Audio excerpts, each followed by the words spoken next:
हम आपको कुछ महत्वपूर्ण रासायनिक अभिक्रियाएं बता रहे हैं जो आपको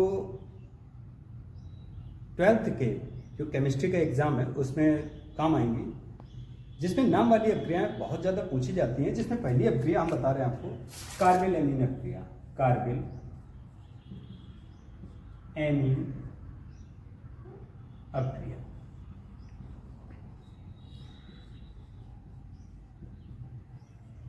इसको हम आइसोसाइनाइड परीक्षण भी कहते हैं।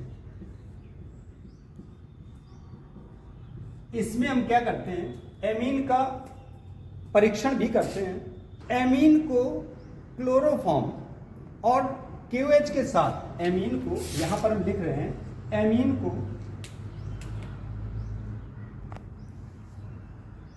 कोई भी हम प्राथमिक एमीन ले सकते हैं, इसको हमें क्लोरोफॉर्म CHCl3 और KOH के साथ गर्म करना है।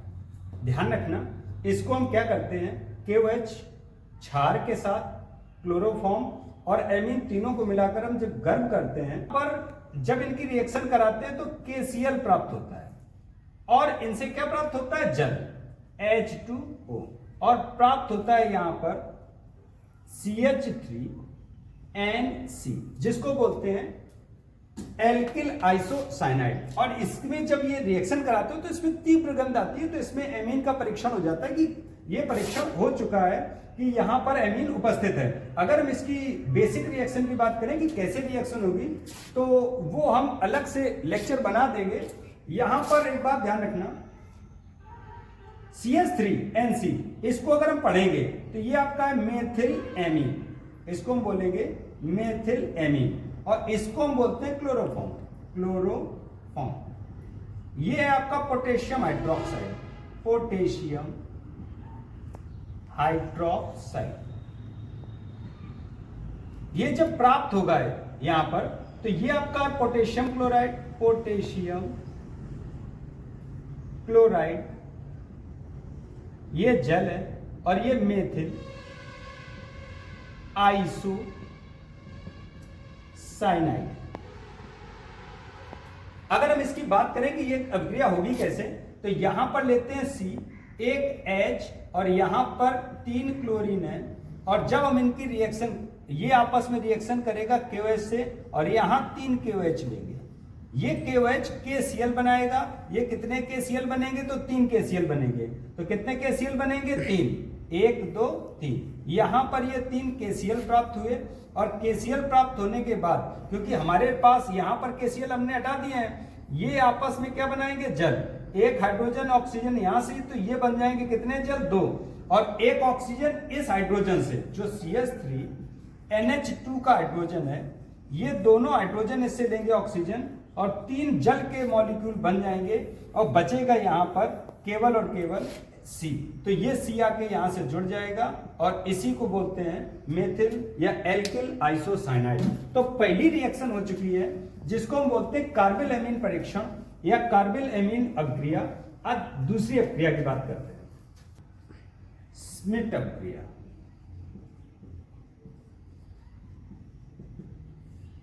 स्मिट अभिक्रिया में सांद्र सल्फ्यूरिक अम्ल की उपस्थिति में हाइड्रोजोइक अम्ल की अभिक्रिया कराते हैं कार्बोक्सिलिक अम्ल से।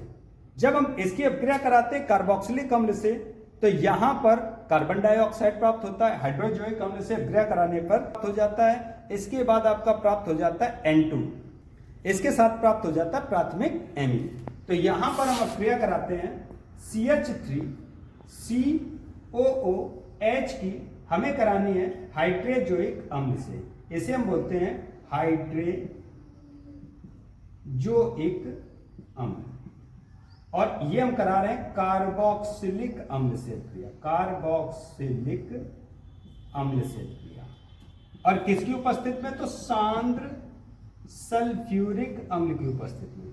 जब इसकी अभिक्रिया कराते हैं तो यहां पर गैस प्राप्त होती है, कौन सी, N2, और इसके साथ यहां पर प्राप्त होता है, जब यहां पर प्राप्त होता है कार्बन डाइऑक्साइड CO2, और प्राप्त हो जाता है CH3 CH3 और ये N, एक हाइड्रोजन ये NH2। अब ये प्राप्त हो गया क्या, प्राथमिक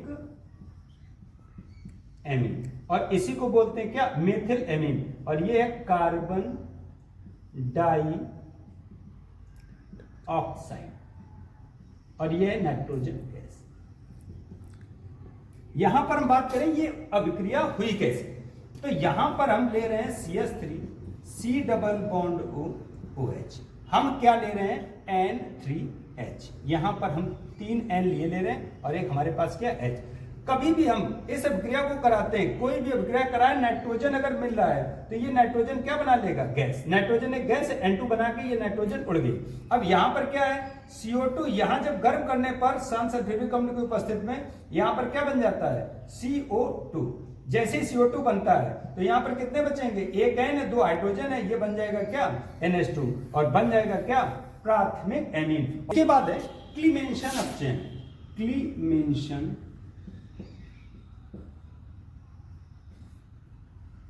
अपचयन सबसे पहले समझ, हम करा रहे हैं अब क्लीमेंशन अपचयन अभिक्रिया।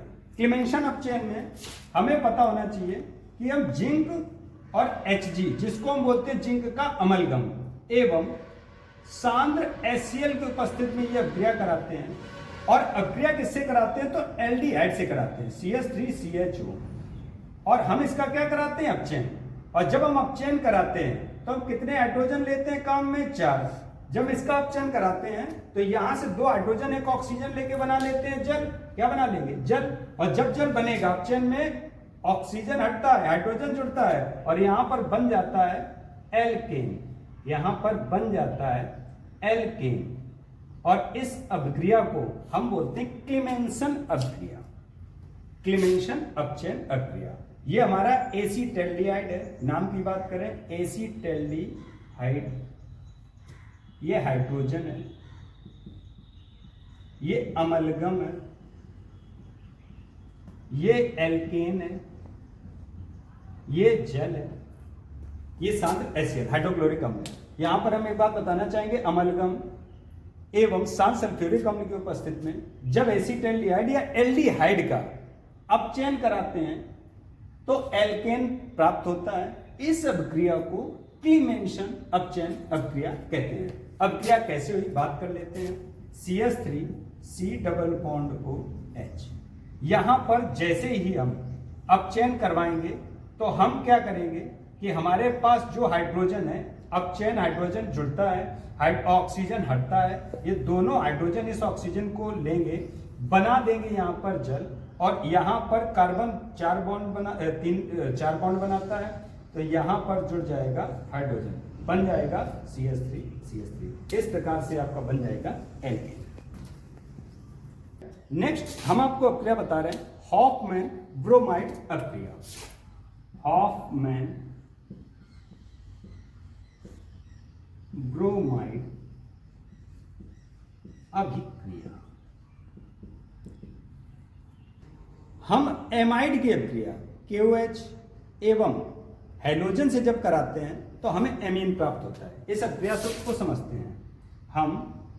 CH3CO NH2, इसको बोलते हैं एसिटामाइड, एसिटामाइड। जब हम इसकी अभिक्रिया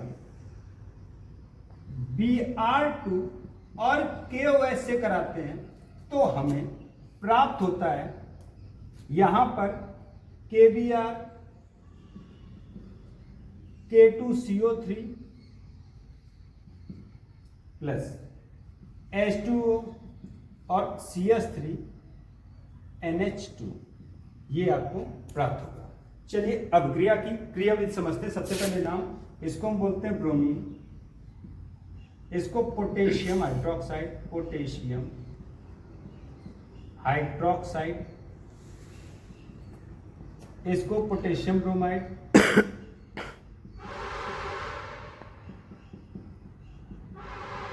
इसको पोटेशियम कार्बोनेट,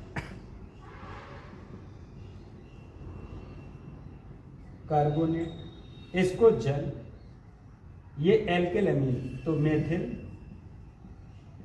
एमीन। चलिए अब हम इसकी क्रियाविधि की बात करते हैं। तो हमारे पास है CH3 C double bond NH2। NH2 को हम इस प्रकार से लिख लेते हैं NH2, और हमारे पास है ब्रोमीन Br2, और यहां पर है KOH। अच्छा, KOH क्या करता है, यहां पर इसको लेकर, किसको, KBr, एक और KOH ले लेते हैं, तो एक ये K प्लस Br, तो ये 2 KBr यहां पर बन जाएंगे। ये KOH कितने लिए हैं, 2। कितने KBr बनेंगे, 2।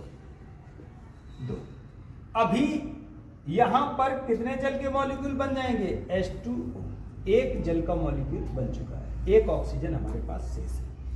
यहां पर होगा क्या, यहां पर KOH के 2 मॉलिक्यूल और ले लेंगे, 2 ले चुके थे, कितने हो गए, 4। KOH के मॉलिक्यूल कितने हो गए, 4। जैसे 2 और KOH के मॉलिक्यूल लेंगे तो ये भी आपस में क्या बना लेगा, जल।